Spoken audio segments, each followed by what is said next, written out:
प्राचीन समय की बात है। किसी गांव में भगवान शिव का एक बहुत पुराना मंदिर था, जिस मंदिर में प्रतिदिन एक पंडित और एक चोर साथ में ही आया करते थे। पंडित पूरे श्रद्धा भक्ति के साथ दूध, जल, फल भगवान शिव को अर्पित कर पूजा किया करते थे।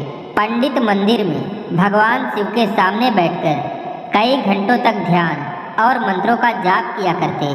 वहीं दूसरी ओर जो चोर प्रतिदिन मंदिर में आता था, वह मंदिर के अंदर पहुंचते ही शिवलिंग पर डंडे मारना शुरू कर देता, भगवान को अपशब्द बोलता और अपने भाग्य को कोसता रहता। वह चोर अपने भाग्य के सभी दोषों को भगवान की देन मानता और भगवान को अन्यायी तथा पक्षपाती कहता। एक दिन की बात है, जब पंडित और वह चोर दोनों एक ही साथ उस मंदिर में पहुंचे और वह दोनों ही अपने प्रतिदिन की प्रक्रिया को दोहराने लगे। कुछ समय के बाद वह पंडित और चोर दोनों ही मंदिर के बाहर आए। चोर को मंदिर के बाहर आने पर सोने चांदी से भरी एक थैली मिली, लेकिन उसी समय पंडित जब मंदिर से बाहर निकल रहे थे तो उनके पैर में एक लोहे की कील चुभ गई, जिससे गहरा घाव हो गया। सोने चांदी से भरी थैली मिलने से चोर को बहुत प्रसन्नता हुई, लेकिन पैर में कील चुभने के कारण पंडित को बहुत दुख हुआ, जिसकी वजह से पंडित जोर जोर से रोने लगा।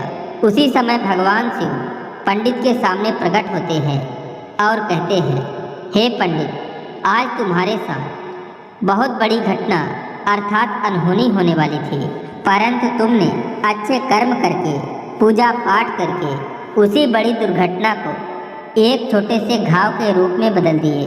लेकिन अगर इस चोर की बात की जाए तो आज इसके भाग्य में राजयोग लिखा था, लेकिन इसके बुरे कर्मों के कारण इसका राजयोग एक छोटी सी मुद्रा में परिवर्तित हो गया। यह सब आपके अच्छे कर्म और इस चोर के बुरे कर्मों के ही कारण संभव हो पाया।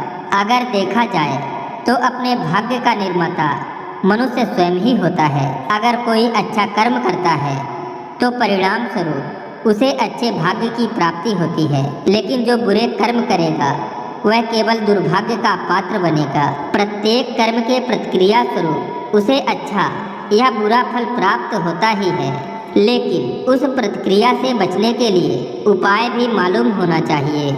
जिस तरह यदि कोई डॉक्टर किसी मरीज को दवा देता है लेकिन उसका प्रभाव नहीं हुआ, तो यही कहा जाएगा कि डॉक्टर की दी हुई दवाई बेकार है। इसी प्रकार यदि किसी व्यक्ति ने आपको अपशब्द कहे लेकिन उससे आपको कोई फर्क नहीं पड़ा, बल्कि आप हंसकर आगे बढ़ गए, तो उसका अपशब्द बोलना बेकार हो गया। इस तरह की शक्ति अपने अंदर अवश्य ही जागृत करना चाहिए, जिससे यदि कोई आपको चिढ़ाना चाहे, निंदा करके आपको क्रोध दिलाना चाहे या संसार के किसी उलझन में फंसाना चाहे, परंतु फिर भी आपको कोई असर न हो, तो ऐसे में भी आपके अच्छे कर्म से ईश्वर की कृपा प्राप्त होती है।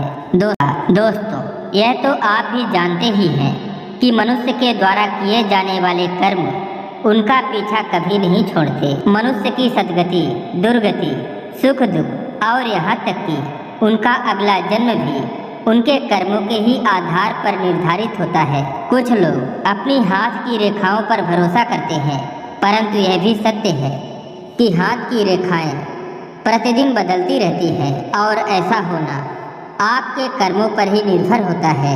अगर इंसान कोई भी कर्म करता है तो उसका फल इसी जन्म में या फिर अगले जन्म में किसी न किसी रूप में जरूर मिलता है। जब तक आपके द्वारा किए गए कर्म का फल नहीं मिलता, तब तक वह आपके साथ ही रहते हैं। संपूर्ण संसार में चाहे कैसी भी परिस्थिति आ जाए या कोई भी व्यवस्थाएं आ जाए, लेकिन फिर भी न तो एक पिता के सभी पुत्र एक जैसे होते हैं और न ही एक साथ पढ़ने वाले सभी बच्चे एक समान प्रतिभावान होते हैं। कई व्यक्तियों को एक समान सुख सुविधाएं मिलने के बाद भी उनका व्यक्तित्व एक समान नहीं हो पाता। एक ही घर में रहने वाले सभी लोग एक ही जैसा सुख नहीं भोग पाते। इसी प्रकार एक ही पद में रहकर एक व्यक्ति तो सम्मान प्राप्त कर लेता है, लेकिन दूसरा व्यक्ति उसी तरह का सम्मान प्राप्त नहीं कर पाता। क्योंकि चाहे आप जो भी कर लें, जो व्यवस्था परमात्मा ने बनाई है और जो कर्मों का नियम है, वह अपना कार्य अवश्य ही करता है। ज़्यादातर माता पिता अपने बच्चों का भाग्य बनाने में लगे रहते हैं और सोचते हैं कि हमने इनका भाग्य बना दिया। लेकिन आपको यह भी पता होना चाहिए कि भाग्य लिखने वाला मनुष्य नहीं, ईश्वर है। विधाता जो आपके भाग्य में लिखते हैं वह आपके जीवन में समय आने पर जरूर सामने आता है। यह तो आप भी जानते ही हैं कि मनुष्य किसी का भाग्य निर्माण नहीं कर सकता। मनुष्य का स्वभाव ही कुछ ऐसा है कि वह हमेशा दूसरों को ही दोष देता है। लेकिन जो भी दुख हम भोग रहे हैं वह हमारे ही कर्मों के परिणाम हैं। कुछ कर्म ऐसे भी होते हैं जो आपके भाग्य में जुड़ जाते हैं। अब जो कर्म अच्छे हैं वह अच्छा फल देंगे और जो बुरे कर्म हैं वह बुरा फल देंगे।